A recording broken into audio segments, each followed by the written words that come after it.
is Bean to Barstool, a podcast that looks at the intersections of craft beer and craft chocolate. My name is David Nilsson. I'm a professional beer writer and an advanced cicerone, and the creator and host of this show. The music for this episode is by my dear friend, indie folk musician Anna P.S. You can find out more about Anna's music in the show notes or at her website, annapsmusic.com. You can find links and information about our guests in the show notes as well. I hope you enjoy this episode of Bean to Barstool.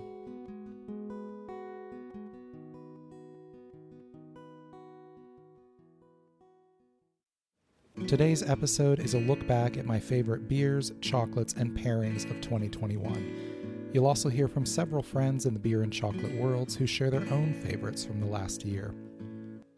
In 2021, we were finally able to take our first tentative steps back out into the world, visiting tap rooms and taking a few short trips. I was even able to lead my first in-person beer education event since before the pandemic started, an outdoor tasting at a local library. We were able to visit my wife Melinda's family for the holidays for the first time since 2019, and we even made it to a concert, catching the Scottish electropop band Churches in Columbus in November. My biggest accomplishment of the year was passing my advanced cicerone exam, a goal I set for myself several years ago. I flew to Chicago in August to sit for the tasting portion and waited anxiously for the next month till I got the exciting news. I was also honored to win 2 awards from the North American Guild of Beer Writers, one for my profile on Carillon Brewing, and one for my expansive story on the use of ethical cacao in craft beer, both for Good Beer Hunting. That cacao story was itself an accomplishment, as I had wanted the space to write a major story on the relationship between the bean to bar and craft beer worlds for some time. The year was not without its challenges, of course. I've been dealing with pretty serious anxiety throughout the pandemic, and it has had some significant impacts on my physical health this year. I finally got on medication to try to treat it, and am hopeful things will improve. Despite the ups and downs of the last 12 months, there has been no shortage of great beer and chocolate, and this episode will celebrate my favorites from 2021. The only guideline is I either had to try these for the first time this year or have a new experience with them this year. Some of them you'll recognize from past episodes of Bean to Barstool, and you can find links to those episodes in the show notes. You'll also get to hear from some of my friends in the beer and chocolate spheres to share their own favorites from this year. Let's get started. Humble Forager Sugar Shack Diaries is a 12% ABV imperial stout brewed with maple syrup from a rural Amish family in Wisconsin, Mostra coffee, Ecuadorian cacao from Chocolate Alchemy, and Mexican vanilla. Pouring thick and dark with a lovely espresso crema foam, the beer brings us a deep woods comfort and complexity. The glass teases aromas of burnt caramel, maple sugar candy, and bourbon maple syrup. The coffee doesn't really come through till the sip and combines with the maple to taste like what I imagine a maple macchiato would taste like. The chocolate is a dark undercurrent running beneath it all. Back in episode 20, Humble Forager founder Austin Jevney shared an evocative story about visiting the Amish family sugar shack at night, and tasting the beer, I feel like I'm having the vicarious memory of being there. At Cantu Chocolate in the French-Canadian city of Montreal, Quebec, husband and wife Maxime Simard and Elfie Maldonado tie together the beautiful story of their relationship in their bar made with local maple sugar, Maris fleur de sel, and Peruvian chuncho cacao. The bar is such a lovely and thoughtful balance between the cacao and maple. The maple isn't bold and aggressive, but rather a subtle but insistent accent to the nutty, almost fudgy cacao, with notes of cinnamon and a beautiful smooth texture. You can hear Austin, Maxime, and Elfie talk about these maple delights in episode 20. Last February, we got a major snowstorm, and Melinda and I drove to a local nature preserve late at night to hike through the snow and ghostly bare trees beneath the moonlight and pinpricks of stars. When we got back home, we opened Old Tree Hugger from Live Oak Brewing in Austin, Texas. This elegant English barley wine was full of notes of dark bread, caramel, pine, and orange marmalade, and I paired it with Map Chocolate's Pine Bud Snowflake bar made with Norwegian sea salt, pine bud syrup, and fir tips. The pairing was deep winter with the promise of warmth, orange like a rumor in the depths of a winter pine grove. Old Tree Hugger was sent to me by my friend Ruveni De Silva, a prolific and talented beer journalist living in Austin. She writes for Good Beer Hunting, the Burham Collective, and numerous other publications, and brings energy and insight to every conversation about beer and the culture around it. Here's Ruvani sharing her favorite beers from 2021. Thank you very much, David, for including me in your yearly roundup. It's always difficult to choose a few beers out of so many, especially with so many fantastic breweries and such a high quality of beer at the moment that's continuing to improve. So a couple of my Texas standouts from local breweries who I think are doing really, really special things. Vista Brewing have been going for about 3 years now out in the Hill Country. I love their spontaneous and mixed fermentation range of beers. They have really, really perfected that style so well. This year's Muse American Wild Ale and their Hive Mind honey beer, which was actually brewed with yeast taken from one of their own bees in their own apiary. Those have both been real standouts for me. Relatively new brewing in the Austin area is Hedgehog, who are again doing really, really exciting mixed fermentation beers. Their Crash Landing, gorgeous sort of spritzy, yeasty, peachy delight. We actually brought some over here to share with our British friends, and it went down such a treat. Also, they've been doing great things with barley wine. They're fine and dandy, and its various branches have been really, really exciting. And I'm looking forward to trying out some of their new mixed fermentation and their winter stouts when I get back. Over here in the UK, Holy Goat Brewing from Scotland have absolutely blown me away. I've only had 3 or 4 of their beers, but they've just been outstanding. An incredible smoked imperial stout called Goat Smoker, their Astral Beauty mixed culture sour, both just really incredible stuff. And I must say, Siren Brewing, consistent every year, never disappoint. Their anniversary barley wine that we tried this year's Maiden, absolutely beautiful. We brought that to the States to share with our friends stateside, and it again went down a treat. And their High Definition Triple IPA, which was a collab with Green Cheek, was another real standout. Looking forward to trying their winter stouts coming up soon. It has overall been a fantastic year. I think this has been one of the best sort of years in beer, looking at my write-ups that I can think of. So thank you to all the brewers who have made it really great. Fonta Flora Brewing in North Carolina brewed a beer with Jester King Brewery in Texas called Extending Branches, made with Texas peach leaves and olive and juniper branches and North Carolina birchwood. This beer instantly brought to my mind moss-covered riparian tree roots reaching down from the edge of a forest into a splashing rocky stream. It's full of tumbling notes of diesel, dill, sweet peach, sun-dried wood, mineral-rich water, and flavors I only have images for. A blue-teal sky, green moss creeping up the timeless musculature of the roots. The Vanilla Smoke 69% dark chocolate bar from Crow and Moss in Petoskey, Michigan, was one of the most evocative I tasted this year. The cacao for the bar is infused with hickory smoke for flavors that are reminiscent of barbecued meats, but with fruity and dessert-like flavors from the cacao and vanilla. There's so much happening between the smoke, salt, vanilla, and fruity cacao, and it feels like those flavors should be at odds, but they blur so seamlessly it's hard to tell where one stops and another begins. You can hear more about the Map Pine Bud Bar, the Crow and Moss Vanilla Smoke Bar, and the Extending Branches beer, all in episode 19 about wood flavors. Just recently, I tasted Solkiki's Yirgachev Coffee Redskin Peanut White Chocolate Bar, a fascinating bar with an overriding impression of lightly salted peanut butter fudge. Think of the filling in a Buckeye, with touches of peanut brittle and an undercurrent of nutty, earthy coffee.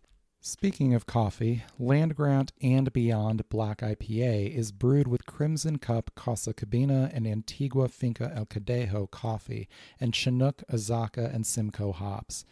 This is a flavor concept that could have gone off the rails easily, but it's so deftly executed.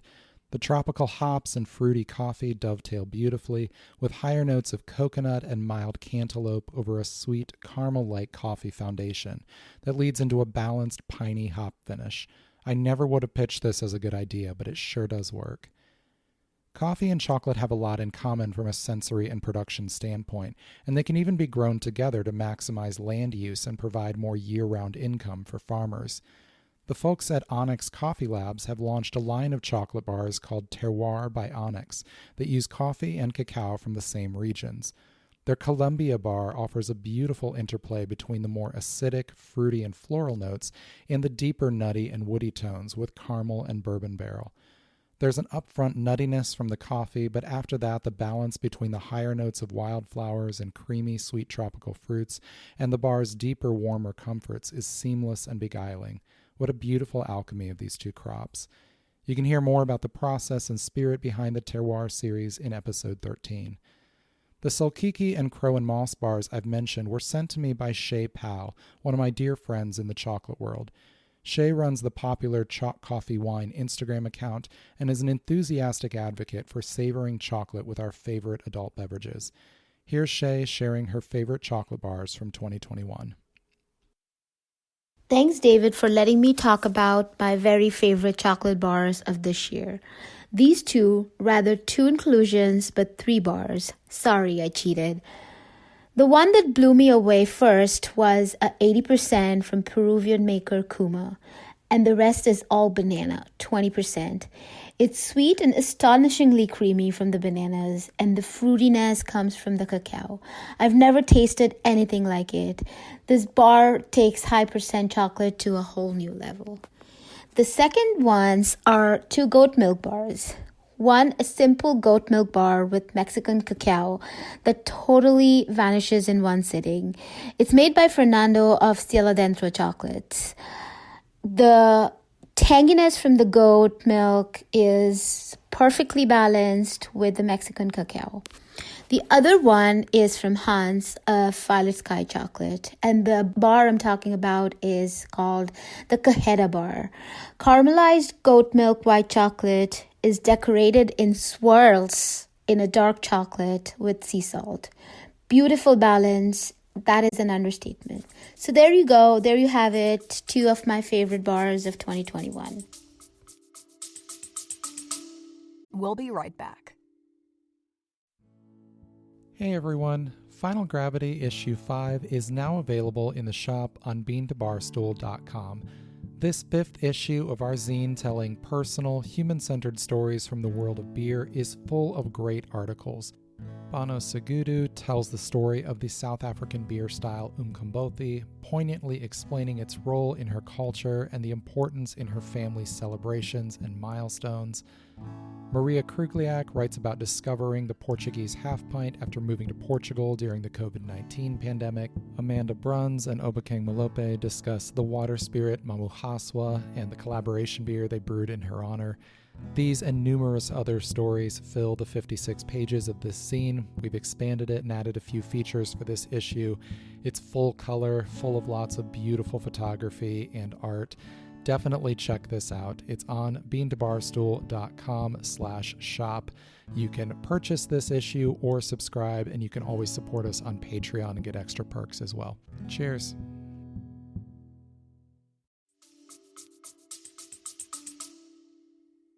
One of my favorite pairings this year featured an unusual coffee beer. Bramari Brewing in Asheville, North Carolina released a hefty 13.3% ABV bourbon barrel-aged imperial stout last winter called Quasars Shine Through an Endless Night. The beer was brewed with toasted coconut, vanilla, and barrel-aged coffee, and it's a thick, sweet, indulgent sipper with surprising berry notes of strawberry and crunchberry cereal, with underlying sweet coconut and just a whisper of coffee from the depths, dovetailing with the oak notes. If a tropical beach could float untethered in the blackness of outer space, this beer would be served there, as sweet and potent in the darkness as our memories of Earth. It being winter when I got the beer and wanting to play with the sweet berry notes, I paired this with a bar from a cold climate that offered some bright berry notes of its own. Tales of Stockholm Djurgården's 70% dark chocolate with lingonberry is itself a beautiful lesson in balance and contrast, offering bright notes of grape jelly, black currant, and raspberry from the lingonberries, with the 70% cacao foundation acting like a key that breaks the native berries apart into their component threads. The roast of the chocolate offers a toasted brownie and nutty coffee foundation that anchors those brighter notes. Together, the tropical notes of this beer and the contrast of bright and dark in the bar create a union at once comforting and exhilarating. The thick, syrupy stout envelops the bar and obscures it before the acidity of the lingonberries breaks back through. The roasty brownie notes of the chocolate provide bedrock for the sweetness of the stout base. The berries, coffee, and coconut dance together in the darkness.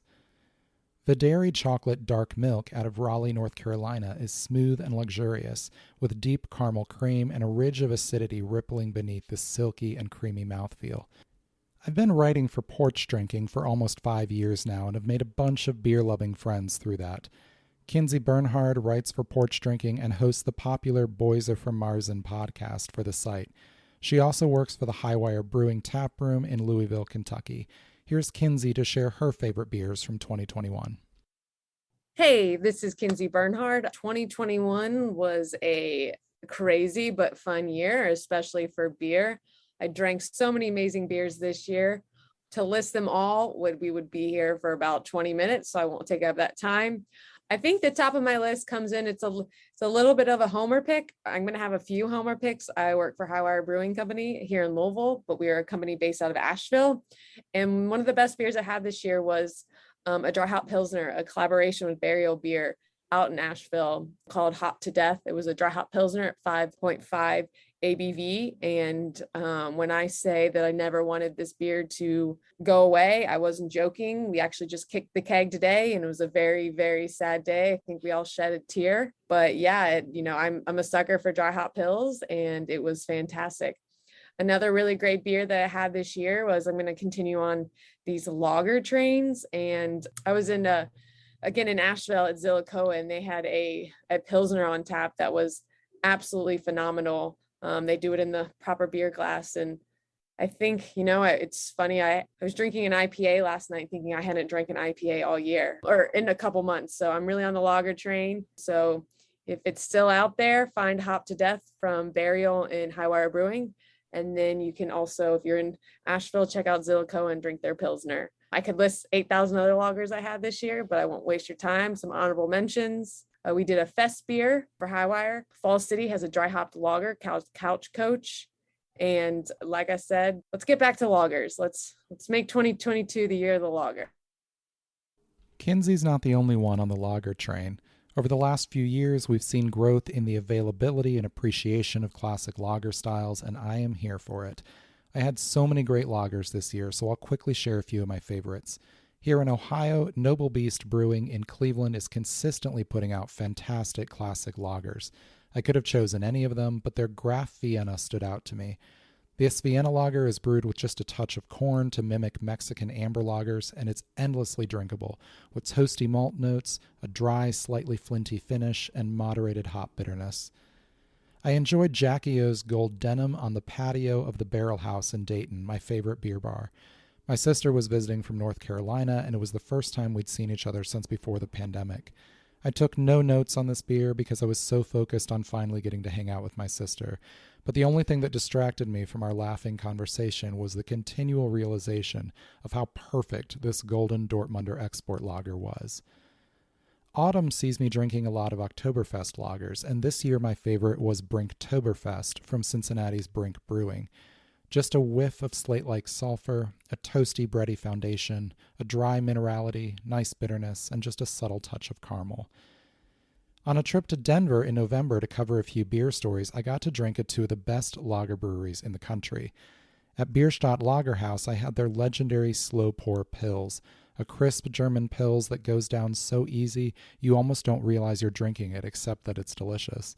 The beer is served in a gorgeous Art Deco stemmed glass and takes a full 5 minutes to pour properly for the perfect pillowy head.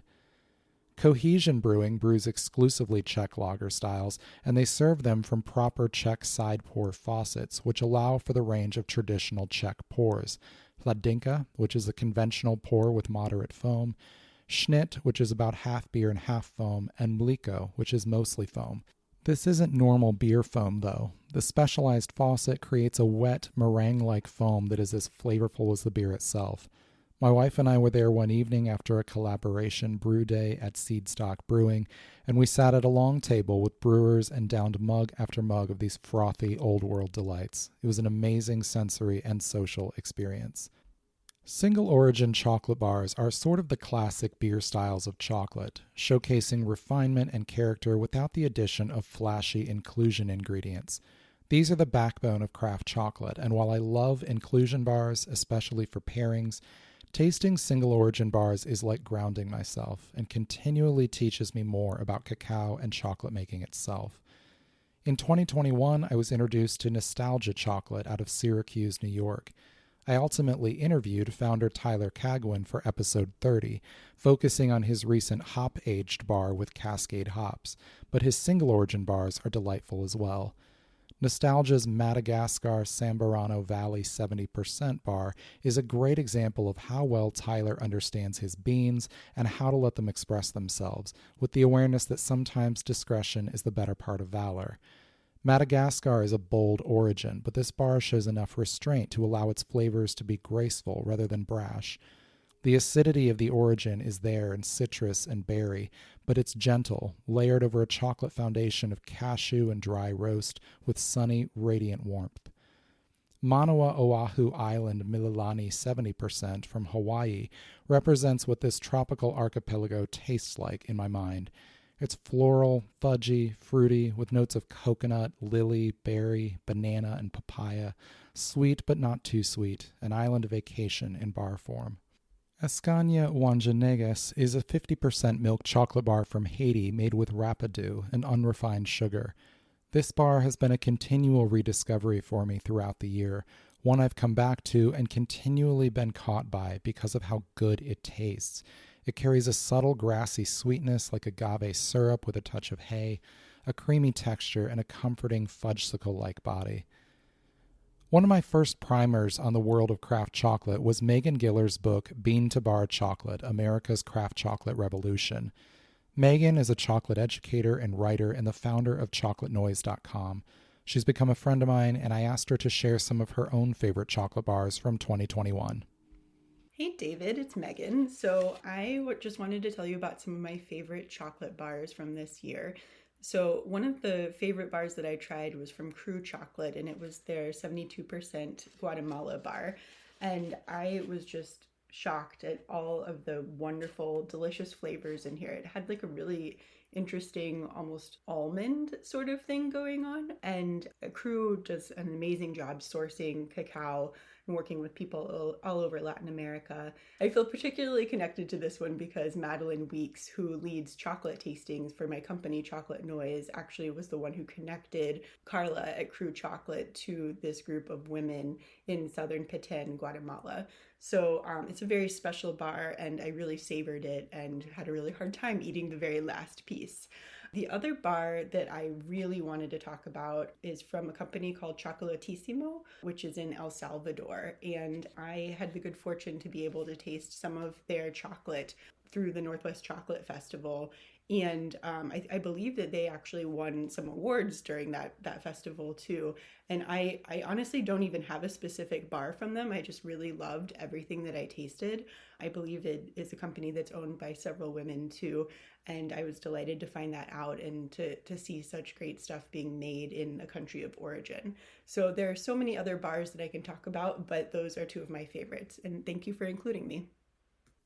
No list of favorite beers on Bean to Barstool would be complete without looking at some excellent beers made with cacao and chocolate. This summer I had the chance to taste Double Chocolate Medianoche, a variant of the coveted Medianoche Imperial Stout from Colorado's Weldworks Brewing. This monstrous 14.2% stout was aged for 24 months in 5- and 6-year-old MGP high rye bourbon barrels and conditioned on Belizean, Guatemalan, and Mexican cacao nibs from Cultura Chocolate, as well as a subtle addition of Congo vanilla beans. The beer's aroma leads with cherry and red apple from the bourbon and acidic cacao before classic chocolate and vanilla take over, with quieter notes of bourbon and oak sitting in the background. The flavor is like a black forest cake with cherries, the rich sweetness balanced by the acidity of the dark malts and cacao, the toasted oak, and the slight bitterness of the roasted malt. The texture is thick and luxurious, and the depth of chocolate character seems like an unending presentation of new chocolate expressions, from the familiar comfort of brownies to the intriguing excitement of a single origin bar. You can hear more about this beer in the bonus episode from August. When Melinda and I were in Denver in November, we passed a lovely afternoon at Dos Luces, a brewery focused entirely on the ancient Mexican and Peruvian beer styles pulque and chicha, respectively.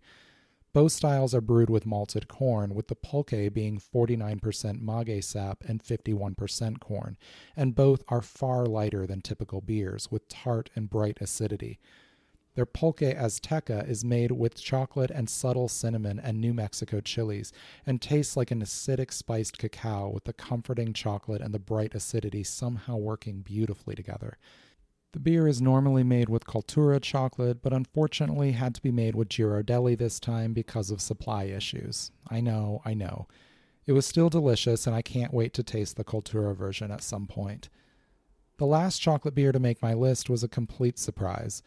Wolf's Ridge Dire Gorgon is a Spumani-inspired imperial stout brewed in collaboration with Streetside Brewing and was made with pistachios, vanilla, strawberry, and Ugandan cacao from Ethereal Confections.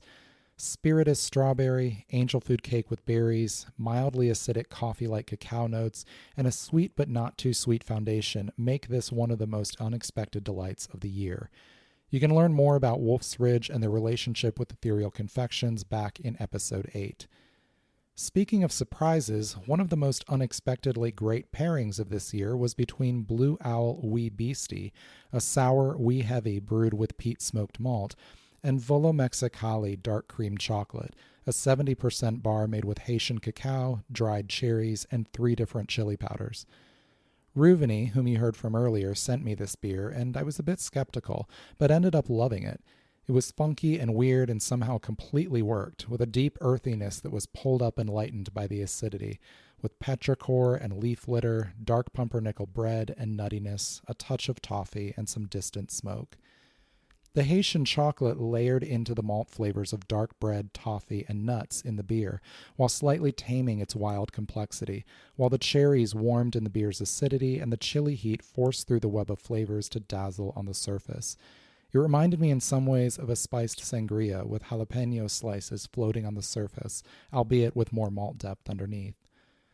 A more predictably great pairing was found between Swingin' Sticks, an imperial sweet stout from Humble Forager and Angry Chair, brewed with toasted pistachios, caramel, toasted coconut, and cocoa nibs from Chocolate Alchemy, and Baiane Caipirinha, a 65% dark chocolate bar from Brazil made with cachaça and lime zest. The grassy cachaça notes of chamomile and catnip layered beautifully with the amaretto notes from the pistachio in the beer, while spiritus coconut ran throughout, with highlights of lime and richer rum over acidic caramel. The pairing was tropical and bright, but also calming and comforting. Back in episode 27, we heard from Dr. Christina Wade, a beer historian living in Ireland, who writes about the history of women in brewing and shared with us the truth behind the myth that our modern image of storybook witches comes from medieval alewives, or female brewers. Here's Christina to share a couple of her favorite beers from this year. We'll be right back. Hey everyone, my book on pairing craft beer and craft chocolate is available now on Amazon and on the Bean to Barstool shop. Pairing Beer and Chocolate, a guide to bringing the flavors of craft beer and craft chocolate together, is out now. This paperback book explains the process of pairing beer and chocolate, includes a guide to hosting a pairing at home, walks through dozens of beer styles to provide style-by-style pairing guidance, and gives room for taking your own pairing notes along the way. This is the only book on pairing beer and chocolate available. Grab your copy now at the link in the show notes or on Amazon. If you manage a tap room, bookstore, chocolate shop, or cafe and want to stock the book, get in touch about our easy wholesale process. Beer and chocolate belong together, and this book is your guide to getting the most out of every pairing.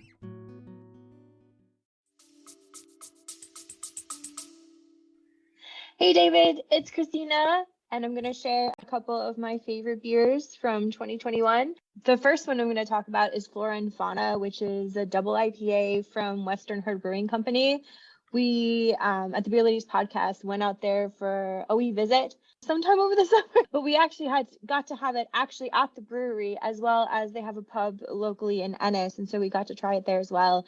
And regardless of that, it's one of my favorite beers of the year. It had 9 or 10 different kind of hops in it. It's a West Coast IPA, which is nice after so many East Coast IPAs. And I know I say a lot I'm sick of IPAs, and I am, but this one was really good. So I really, really enjoyed this IPA. One of my top beers of the year. I think my other one would be Connemara Brewing Company's Irish Lager, which was just an excellent lager. I've said it before and I'll say it again. I think you can really see how good of a brewer someone is based on how well they make a lager, because you can't really hide anything in a lager. And their lager is just wonderful. It's really, really good. Does exactly what it says in the tin. Really enjoy it. Was very, very happy when I got to try it earlier in the year, and have been drinking it consistently since then. So those are probably my top 2 beers of the year. Despite much of my life revolving around cacao, I rarely get to taste any part of the fruit except what's made from the beans. Getting to taste Mash Pie's 65% dark bar with cacao pulp filling was an awesome chance to taste the different aspects of this plant together in one bite. The juicy pulp, with its flavors of passion fruit, lychee, and gooseberry, popped against the earthier Ecuadorian chocolate around it. The chocolate itself has an earthy, fruity balance, sort of like the underlying flavor of an earthy variety of hot pepper stripped of all its heat. The 2 poles of the tasting experience for me are comfort and provocation. A beer or chocolate can succeed by offering nostalgia and familiarity, or by offering challenge and excitement. And the most intriguing tasting experiences can find ways to satisfy these seeming opposites simultaneously, like watching a storm roll in from the warmth and safety of your living room. Map Chocolate's white chocolate with guava, toasted coconut, and black lime offered an intriguing tropical puzzle my senses enjoyed solving, while offering soothing foundational familiarities to undergird them. I have probably tasted this bar and imagined more tropical getaways with it, more than any other this year. Speaking of tropical flavors, many hop varieties showcase explosive tropical fruit aromas and flavors, and Rabid Brewing's Bale Hazy Pale Ale was my favorite beer this year that showed off those flavors. This hazy delight was smooth and bright with fresh mango flesh and citrus pith flavors and a dry and moderately bitter finish. Getting to drink this in the Rabid tap room with my friends, owners Ray and Tobias, the night before Thanksgiving was one of my favorite beer experiences this year. You can hear more about Rabid in episode 29. At the opposite end of the flavor spectrum, Mother Stewart's Porter offers comforting flavors of dark milk chocolate, a touch of coffee, and an assertive finishing bitterness. They tweaked this recipe in 2021, and this new version is excellent, uncomplicated, but endlessly enjoyable. Speaking of porters, when I was in Denver, I tasted Seedstock's Baltic Porter, one of the best in the style I've had. Lovely, smooth chocolate was accented by notes of tobacco and raisin, and a distant minty pine note lingered in the darker flavors. Also in Denver, we stopped in at Miette Chocolat, run by Chef Gonzo from the Netflix show The Bake Squad. Gonzo creates gorgeous bars and confections and was kind enough to show us behind the scenes of his operation. His passion fruit salted caramel bonbon was simply one of the best things I tasted all year, period. Such an incredibly bright burst of fresh passion fruit and lemon that melts into the caramel, the salt snapping it all into focus. My wife and I each took a bite and just looked at each other, speechless. Sanna Forsland is no stranger to dynamic tasting experiences with chocolate.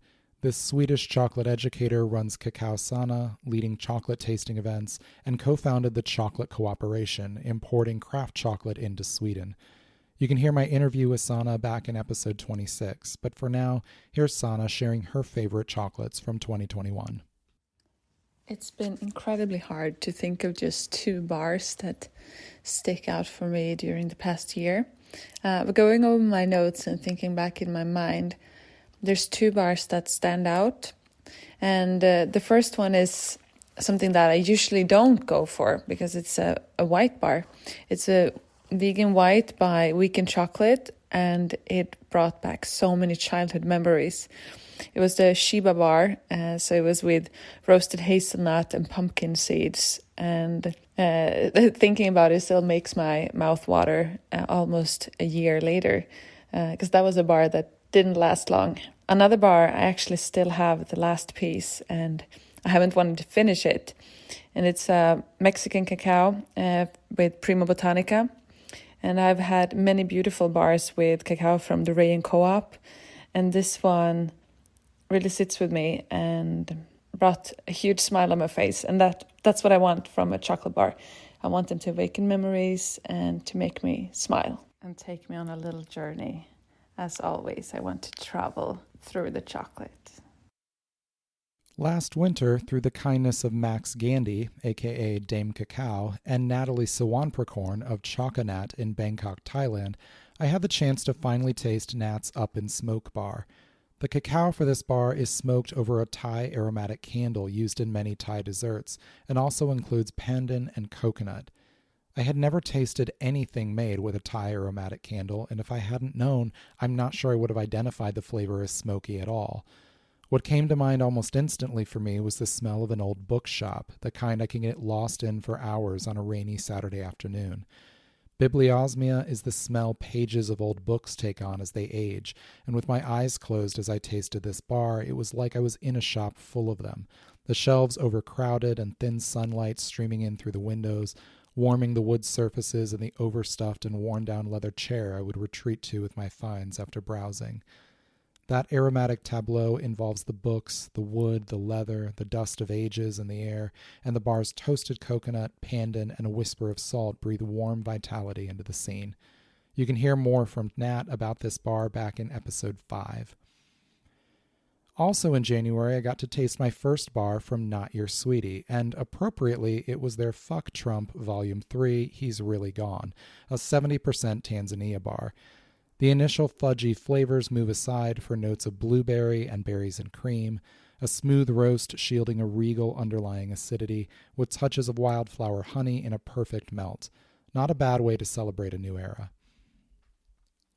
J.W. Lee's is a revered English brewery that brews an English barley wine each year called Harvest Ale, and they also release limited batches of the beer aged in various spirit casks.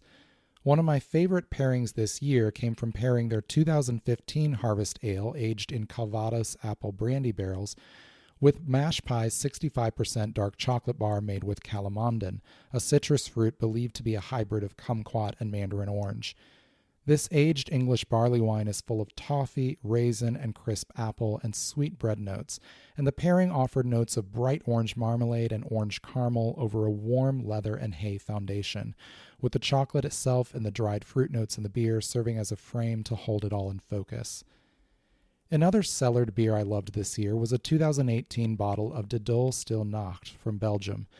This 12% ABV pale Belgian ale was like a big, boozy but smooth triple, with notes of vanilla, banana, pomme fruit, and virgin oak, and while it was sweet up front, it had a perfect dry and bitter finish. One of the most enthusiastic beer professionals I know is Tristan Chan, the founder and editor-in-chief of PorchDrinking.com. Here's Tristan to share his favorite beers from 2021. For me, this year's standouts included a trio of collaboration beers, including Bierstadt and Amalgam's Hoppy Table Lager, Bierstadt and Westbound and Down's Chicago Peaks Kolsch, and Ratio Beerworks and Sire Brewing's Trail of Dead Kolsch.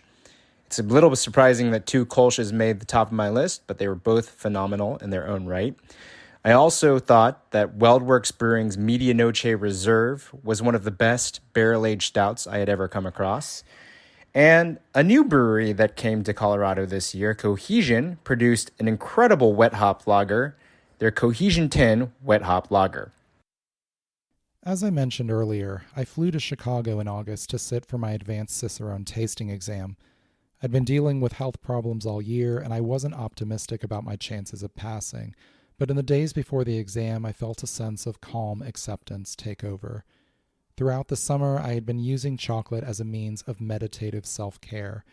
I would sit up straight, close my eyes, put a piece of chocolate on my tongue, and focus on nothing but the physical sensation of tasting it, followed by the joy and delight of having a body that can interact with the world through flavor. One of the bars I found myself returning to for this was Ratza Chocolate's Self-Love, an 80% bar made with reishi and chaga mushrooms, as well as ashwagandha and maca root, which founder Sarah Bratza says boost energy levels and our immune system. Both were needed, so I turned to it often. I took it with me to Chicago, and sitting in the room of my Airbnb the morning of the exam, I stared out the window at the soft sunlight and slipped a piece of the bar into my mouth. It's a quiet chocolate with a savory, earthy foundation highlighted by gently sweet stone fruit notes. I told myself that whatever happened on the exam, it was going to be okay, and tasting that chocolate as it slowly melted, I was able to believe it. Maybe the best beer I had this year was one I've had countless times before, one I first had well over a decade ago. I said at the beginning these could be beers that were new to me or that I had a new or unique experience with this year. Saison DuPont from Belgium is widely considered one of the best saisons in the world. This spritzy farmhouse ale balances moderate hop bitterness and grassy hop notes with lemon, stone fruit, and black pepper fermentation notes in an effervescent and dry body. I've had more bottles of it than I could ever count, both in the US and in Belgium, but it's rare to find it on draft. The Barrel House in Dayton had it on tap early this month, and Melinda and I sat on their patio on a sunny 45-degree day and drank glass after glass of this gorgeous, perfect beer. It's been a hell of a year, and carefree moments have been few and far between, but sitting on the stools in front of our favorite bar while traffic and trains passed, we laughed more than we have in a while, constantly coming back to how perfect this beer is and how perfect the moment was and how much we love getting to see and taste the world together. Here's hoping we get to do more of that in 2022. I would love to hear all about your favorite beers and chocolates of 2021. Please feel free to comment on Instagram with your favorites. Thanks to my friends who recorded their own favorites for this show. You can find links to their websites in the show notes. I hope you're all having a peaceful beginning to the new year. Thanks for listening to Bean to Barstool.